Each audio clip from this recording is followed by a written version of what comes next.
미래의 정치 상황은 생각과 판단할 수 없는 변화와 파괴적 혁신의 물결로 소용돌이 장으로 끊임없이 유동칠 것입니다. 이러한 복잡한 정치 현상을 연구 대상으로 하여 객관적으로, 과학적으로 분석, 파악, 규명하는 정치 전문 유튜브를 함으로써 국민의 정치의식 교육과 정치인이 정치적 지식인으로서 정치 활동을 할 수 있는 지적인 준거의 틀을 제시하고자 하는데 그 목적을 가지겠습니다. 첫째, 오늘의 주제는 북한 비핵화 협상과 한미 동맹에 관한 것입니다.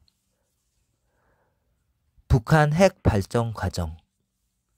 북한은 2017년 8월 29일 탄도미사일을 최고로 550km 비행거리를 2700km로 발사한 것이 일본 상공을 통과하여 북태평양에 떨어지는 핵미사일을 실험하였습니다.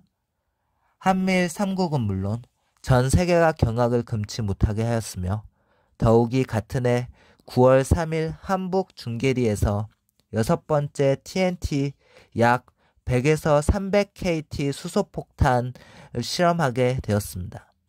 현금에 와서는 한미 정상회담을 앞두고 7번째 핵실험 가능성과 또다시 잠수함 발사 탄도미사일 실험 발사 등의 군사도발 가능성에 대한 우려가 제기되고 있습니다. 이런 상황이 도래하기까지는 북한은 1955년 핵물리연구소를 창설하여 1970년 후반부터 미사일을 개발하였으며 1990년 노동 1호와 대포동 1호 등 점진적으로 개발하였습니다. 북한이 핵 개발을 본격적으로 박차를 가한 것은 1991년 냉전이 끝나 소련이 붕괴되면서 미국이 한미 동맹 강화로 핵 배치에 대한 우려가 되면서 북한 체제 유지를 위한 독자적인 핵 보유에 박차를 가하게 되었습니다. 북한은 2006년 탄도미사일급 기술 확보로 대포동 2호, 2009년 강명 2호, 2012년 은하 3호를 발사 성공하면서 지금은 탄두가 분리되는 미사일 실험 기술을 향상시켜 한국의 전 국토는 물론 일본과 미국 본토까지 위협하는 상황에 놓여 있게 되었습니다. 비핵화 협상 과정.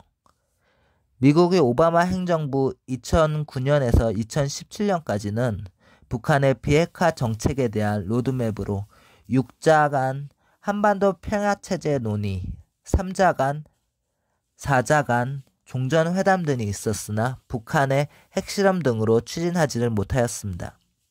더욱이 한미 동맹의 약화로 인한 북한의 비핵화 전략은 인내의 수준으로 끝나면서 문제만 남기게 되었으며 북한의 핵미사일 개발을 할 수 있는 시간만 벌어준 꼴이 되었습니다.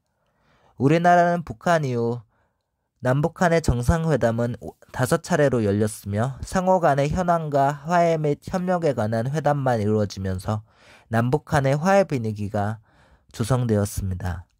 그러나 북한의 핵 문제가 세계적인 이슈로 등장하면서 한국은 물론 우방국들의 안전을 위협하게 되자 북한의 비핵화에 대한 협상이 중요한 문제로 대두되기 시작하였습니다.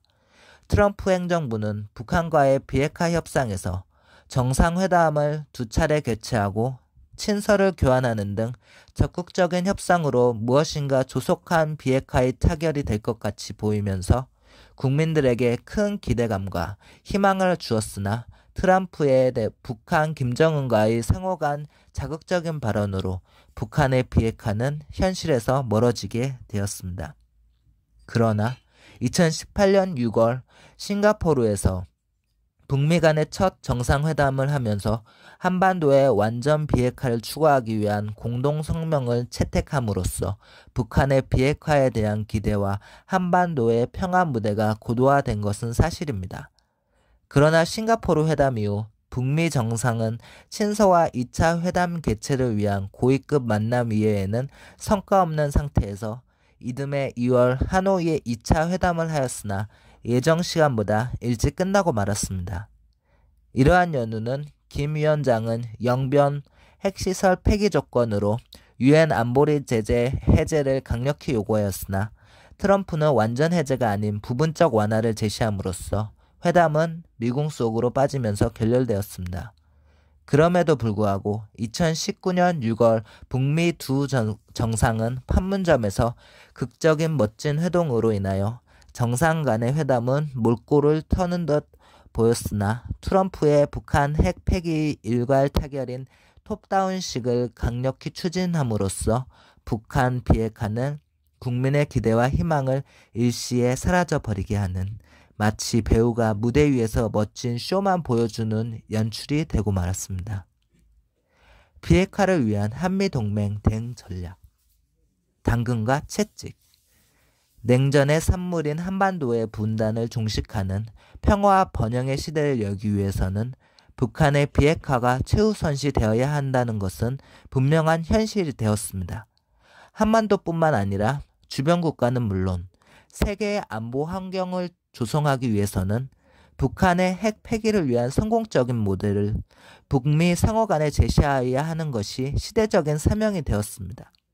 핵 폐기 모델 조건으로 경제적 체제를 점진적으로 풀어준다든가 경제 발전을 위한 엄청난 자금 지원을 해줘야 한다는 것, 아니면 주변의 강대국인 중국, 러시아 등의 중재로 북한의 체제를 인정함으로써 북한이 스스로 핵의 필요성이 없다는 판단에 자발적으로 핵을 폐기하도록 하여야 한다는 것.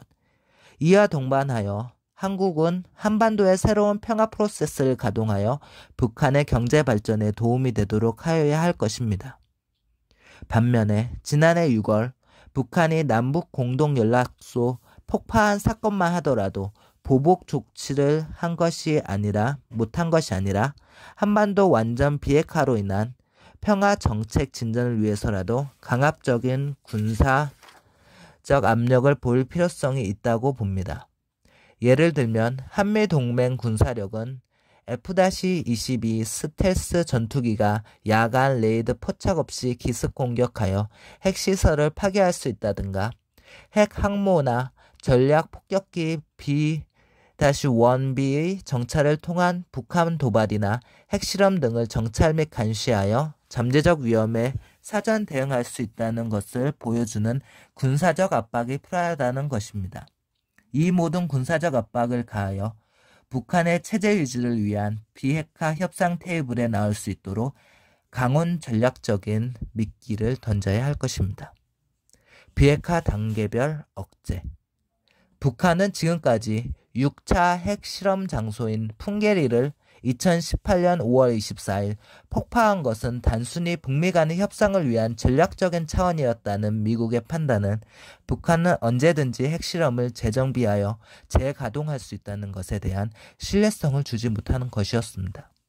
또한 북한은 2019년 2월 하노이 2차 북미 정상회담 결렬 이후 한미 동맹 방해 목적으로 2020년 6월 16일 남북 공동연락소 사무실 폭파, 2020년 8월 3일 탄도미사일으로 사용할 소형화 핵무기 개발 등 군사 도발을 자행하면서 한미 동맹을 압박하고 있다는 현실입니다.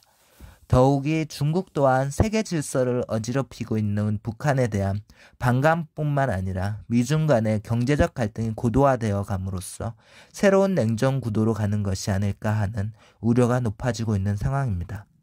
그러므로 전임 트럼프 정부의 북한 비핵화에 대한 진전이 없었다는 판단하에서 현 미국의 바이든 행정부는 현실적이고 실질적인 단계별로 비핵화 억제 정책을 추진하여야 합니다.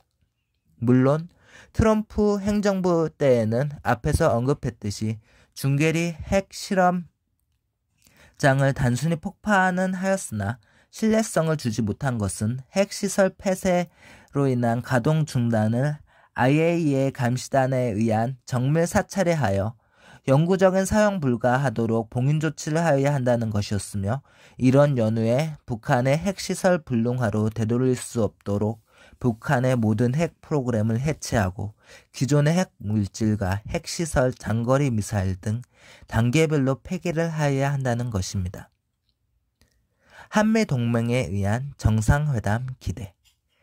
2021년 5월 21일은 역대 한미 정상회담이 72번째로 이루어진 날입니다. 미국 바이든 대통령은 의회 연설에서 미국과 세계 안보를 위협하는 북한의 핵 보유는 동맹국가 협력 외교로 단호한 억제력을 통하여 위협에 대처할 것을 천명하였습니다. 이런 연유로 이번 한미 정상회담은 껍데기를 벗긴 알맹이 회담으로서 한미 동맹의 굳건함과 상호 간의 신뢰성을 회복할 것을 국민들의 기대가 크다고 할 수 있습니다. 무엇보다 바이든 행정부는 비핵화 정책은 트럼프식의 일괄 타결하는 빅딜주의가 아닐 뿐만 아니라 오바마 정부 시 북한의 핵 발전의 기회를 준 인내에 의존하지 않는 한미 동맹과 동북아 평화의 안정을 위해 점진적이고 장기적인 단계로 비핵화 분쟁을 해결해 나가야 될 것으로 보입니다. 트럼프 행정부의 북한 비핵화 전략 실패로 인하여 미중 간의 경제적 대립과 갈등만 초래하였으나 지금의 바이든 행정부는 동맹국 간의 다자주의 외교뿐만 아니라 굳건한 한미 동맹으로 북한의 군사 도발 억제를 위한 안보 협력 체계로 한미 연합 훈련과 사드의 미사일 방어 체제의 배치를 통한 안보를 강화시킬 것으로 보입니다.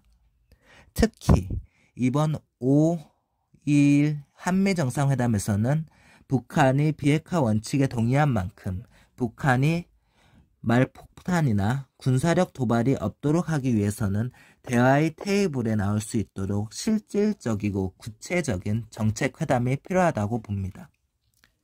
결국 미국과 일본이 생각하는 북한 비핵화는 남북관계에서 보는 시각 차이는 있을 수 있으므로 한미 동맹 관계에서 신뢰가 존재해야 하며 북한이 생각하는 선 비핵화 후 제재 해제는 정권의 붕괴에 대한 두려움이 있으므로 이를 불식시키기 위해서는 트럼프식의 일괄 타결 모델로는 가능성이 없다고 볼 수 있습니다.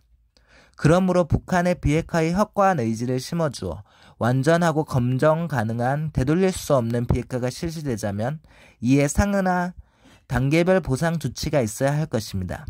예를 들면 단계별 비핵화 진전에 따라 북한의 금융기구 가입을 허용하거나 BDA 금융제재를 해제하는 등의 점진적으로 경제적 물꼬를 열어주면서 평화협정을 통한 북미 간의 수교는 물론 체제 안정을 위한 보장이 필요하다고 봅니다. 이를 위해서는 한국은 새로운 평화 프로세스를 재가동하여 중국과 일본 등의 외교 협상을 통하여 북한의 실질적인 비핵화에 성공할 수 있도록 주도적으로 중재 역할을 할 필요성이 있습니다. 감사합니다. 구독